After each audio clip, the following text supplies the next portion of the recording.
Hello friends, welcome you all on my YouTube channel JK Academy India.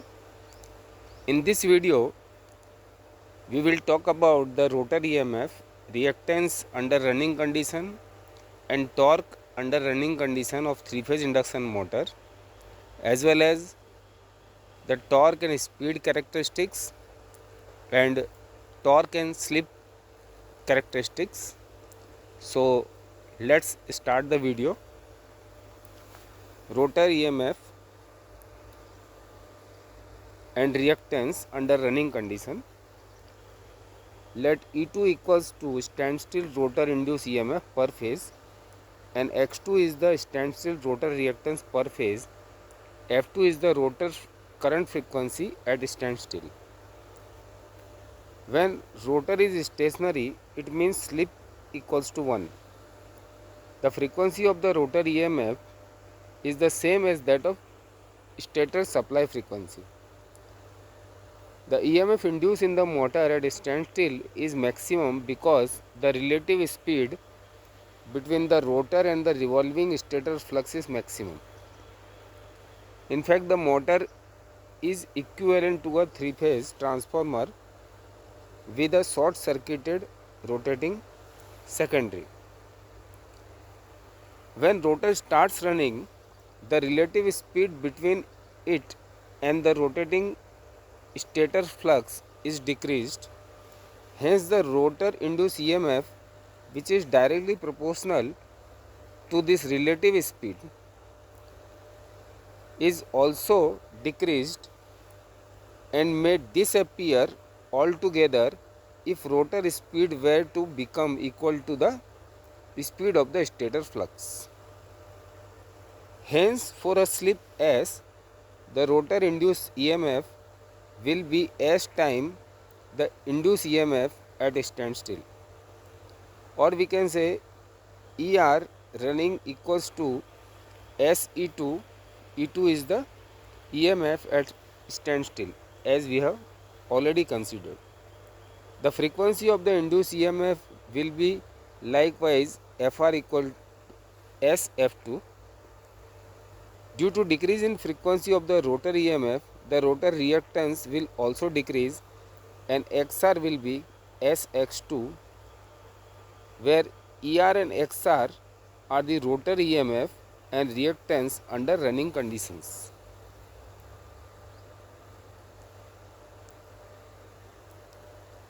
Here in this diagram, rotor resistance R2 is shown, SX2 rotor reactance in running condition is shown, and ZR is the impedance in running condition. Torque under running condition, T is proportional to ER IR cos phi 2, or T is proportional to phi IR cos phi 2. ER is the rotor EMF per phase under running condition. IR is the current per phase under running condition. ER equals to SE2 and IR is ER upon ZR. ZR is the impedance, rotor impedance. So it will become this. Now the power factor cos phi 2 equals to R2 by Z2, rotor resistance by the impedance, and torque is proportional to S phi E2 R2 upon R square plus Sx square according to these value. Also T equals to K1 S E2 square R2 upon R2 square plus Sx2, because E2 is proportional to phi. So this phi can be replaced by E2, where K1 is the constant. Its value can be proved to be equal to 3 by 2 pi ns. Ns is the synchronous speed. So the torque in running condition will become this. And we know that torque starting where S equals to 1, the equation we have already proved in previous video is this.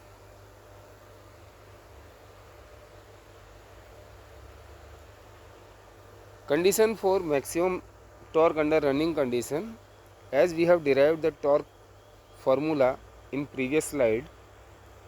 So our torque is this. The maximum torque obtained by differentiating the above equation with respect to slip S, then putting it equal to 0. However, it is simpler to put y equals to 1 upon t. So y will be this, means we are doing this reciprocal. We are having the torque equation and we are considering this 1 upon t as y. So y will be the inverse of this formula, like this. After differentiating equals to 0, we will get R2 upon k phi s square E2 is equal to x square upon k phi E2 R2. So by solving it, we will get R2 is equal to Sx2.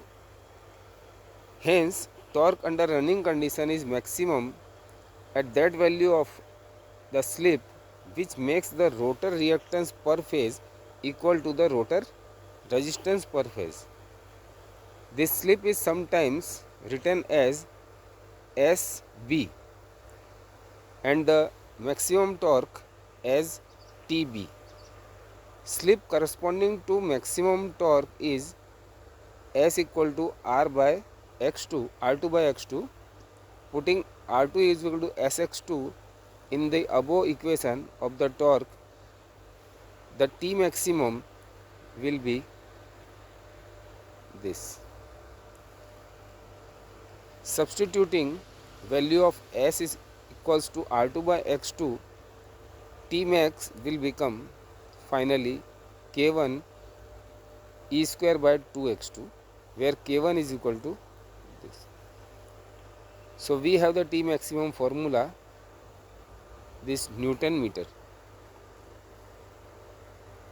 From the above it is found that the maximum torque is independent of the rotor resistance as such, because here in this formula only rotor reactance is being considered.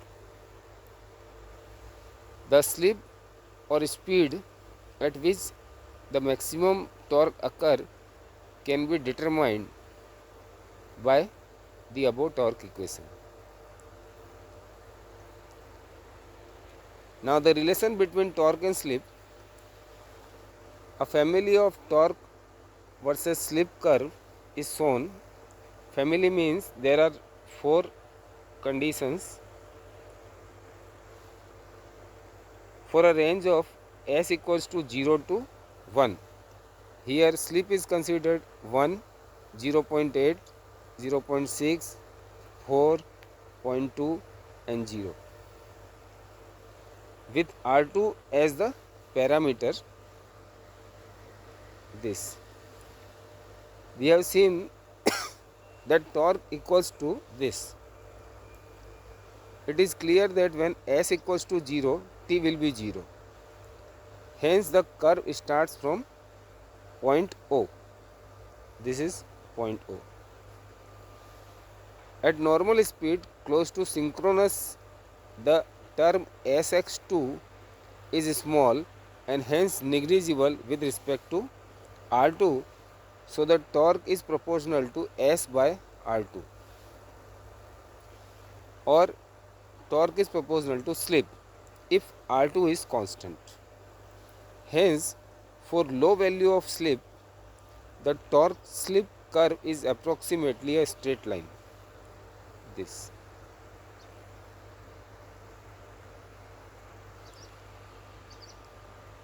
As slip increases, for increasing load on the motor, the torque also increases and become maximum when S equals to R2 by X2.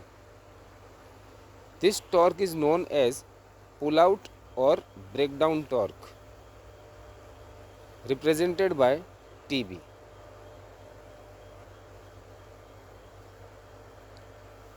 When S equals to, we have already discussed, TB or stalling torque. Pull out torque, breakdown torque is also called stalling torque. As the slip further increases, motor speed falls with further increase in motor load when R2 becomes negligible as compared to SX2 reactance. Therefore, for large value of slip, T becomes inversely proportional to S. So, this is the condition when torque is maximum, but again if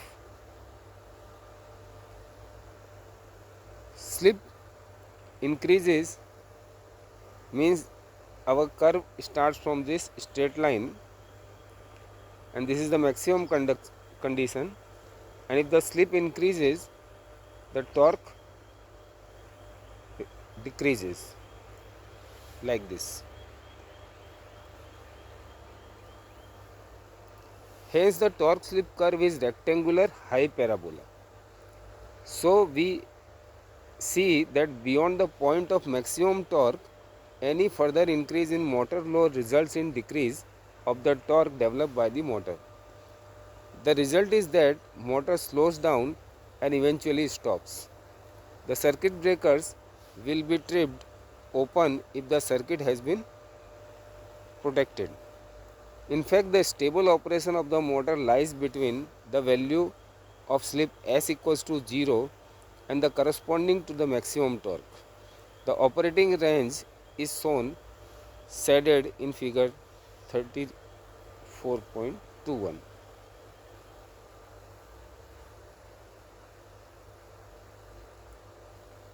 So this is the dotted line shown here. It is seen that although maximum torque does not exceed R2, yet the exact location of Tmax is dependent on it.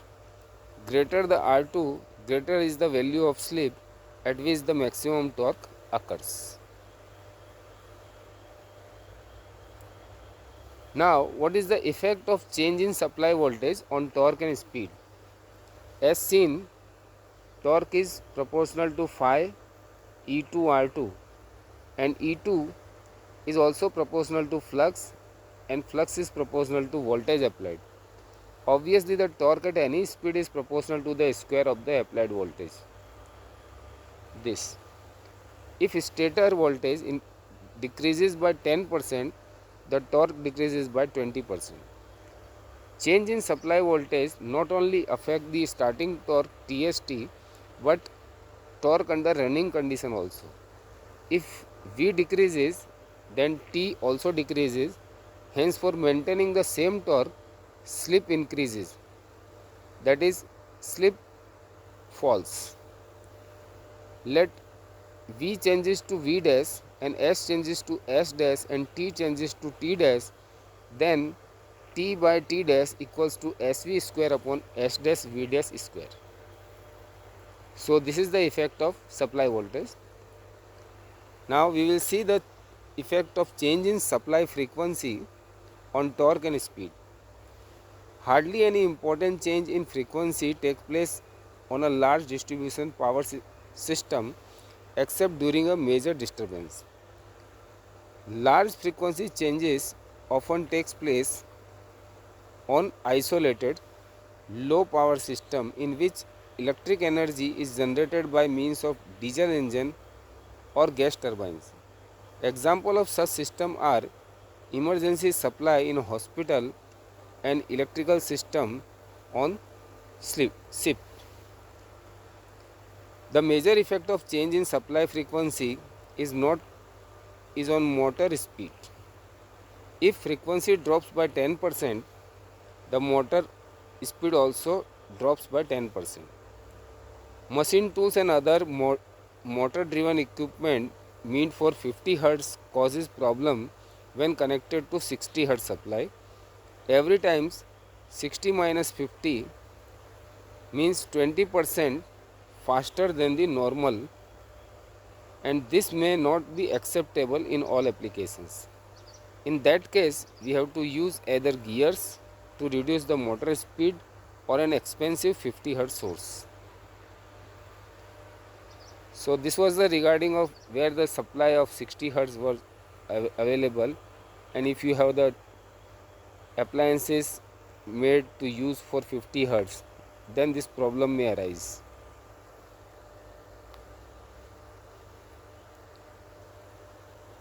A 50 Hz motor operate well on 60 Hz line provided its terminal voltage is raised to 60 by 50 of the nameplate rating.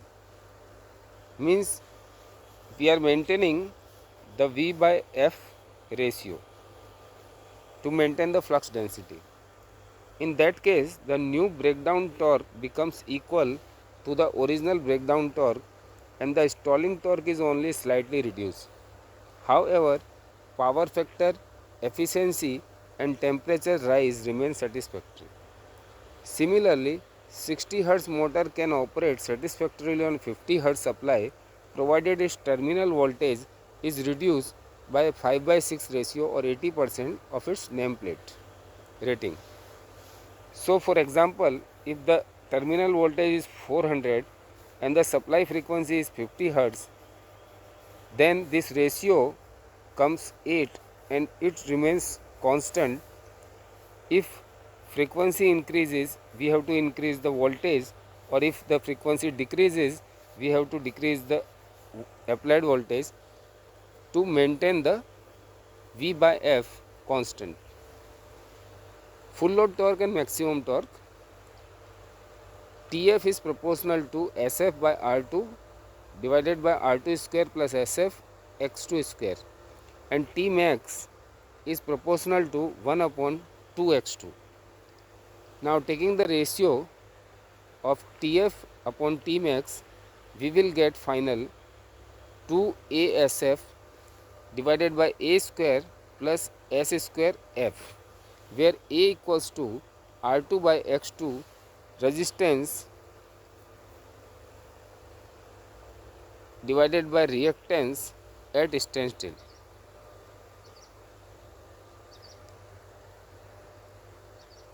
In general, operating torque at any slip divided by maximum torque equals to 2AS upon A square plus SF square, where A equals to R2 by X2. Starting torque and maximum torque. T starting is proportional to R2 by R2 square plus X2 square, and T max is proportional to 1 upon 2x2. Taking the ratio T by T max, again we will get 2A by 1 plus A square per phase.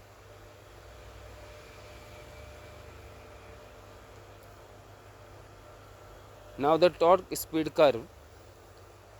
The torque developed by a conventional 3-phase motor depends on its speed, but the relation between two cannot be represented by a simple equation. It is easier to show the relationship in the form of a curve as shown here. In this diagram, T represents the nominal full load torque of the motor.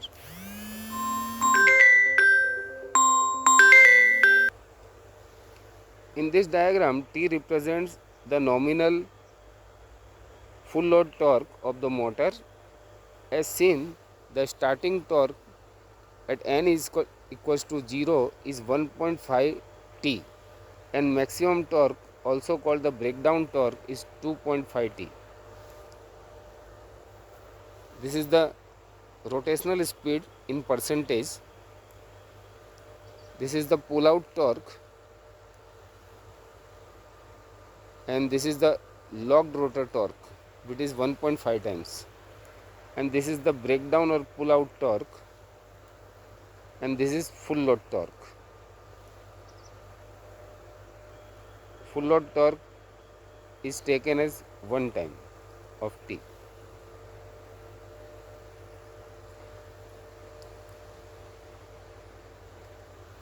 At full load, the motor runs at speed n.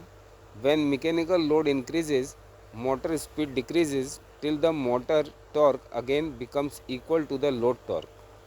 As long as the two torques are in balance, the motor will run at constant but lower speed. However, if the load torque exceeds 2.5 times, the motor will suddenly stop.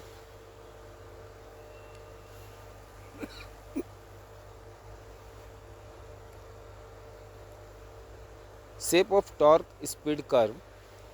For a squirrel cage induction motor, the shape of its torque speed curve depends on the voltage and frequency applied to its stator.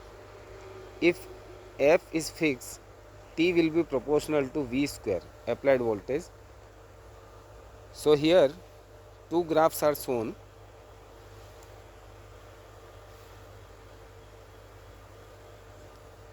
and here torque, both are the torque versus speed. This is the reference graph, 110 volt 15 hertz. This is the 440 volt 60 hertz, and this is 660 volt 90 hertz.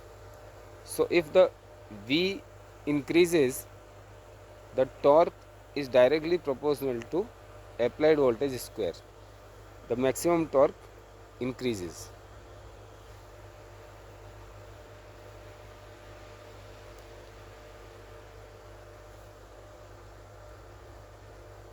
It depends on supply frequency. Now let us see what happens when both stator voltage and frequency are changed. In practice, supply voltage and frequency are varied in the same proportion in order to maintain a constant flux in the air gap. If the voltage is double, then frequency is also double. Under these conditions, shape of the torque speed curve remains the same, but its position along the x-axis shifts with frequency. As we have shown, the torque is same, but position is shifting as we are increasing the frequency and voltage.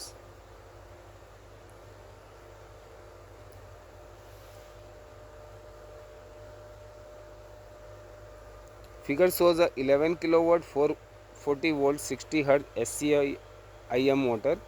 As seen, full load speed is 1728 rpm. At full load, the torque is 45 Newton meter at point A, whereas the breakdown torque is 150 Newton meter and locked rotor torque is 75 Newton meter.